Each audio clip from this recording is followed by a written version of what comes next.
This is Najibian village, a place now haunted by the memory of a massacre. Ali Ahmed describes what he saw.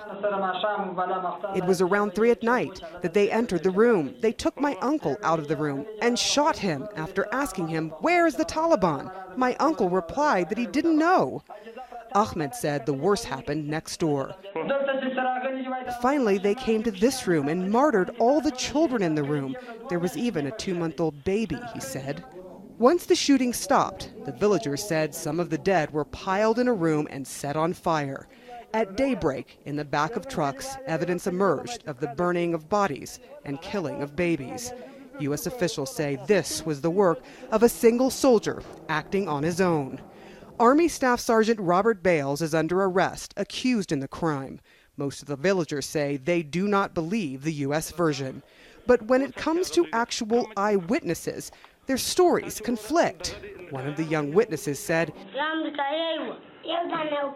he was an American. It was just one person, the boy next to him chimes in.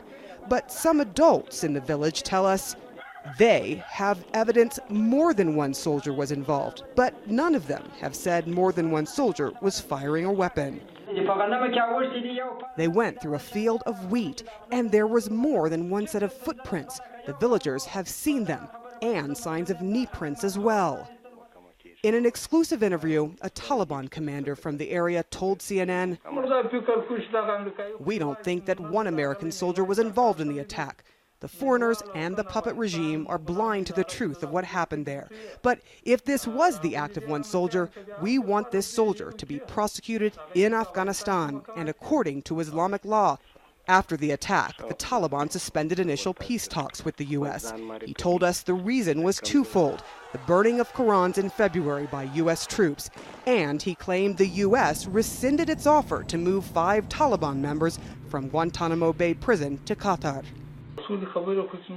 Our peace talks with the Americans were limited to discuss the prisoner deal, he said, and those promises were not kept by the Americans. But the U.S. State Department said it has not made any decisions on the transfer. Back in the villages of Panjwai district, it isn't peace talks, but justice that's being demanded right now, something the U.S. has repeatedly promised will be done. In the streets and in the Afghan presidential palace, anger and skepticism reign. So far, 3 protests have erupted in the last week, with calls for justice and death to America. If you speak with everyday Afghans about what happened at Panjwai, they are outraged about the massacre and even more furious that the U.S. soldier accused in the case has been sent back to America. But so far, we've not seen the kind of massive, angry protests we saw after U.S. troops mistakenly burned Qurans. Some people are worried that tensions are building. No one's sure what might happen next. Sarah Seidner, CNN, Kabul, Afghanistan.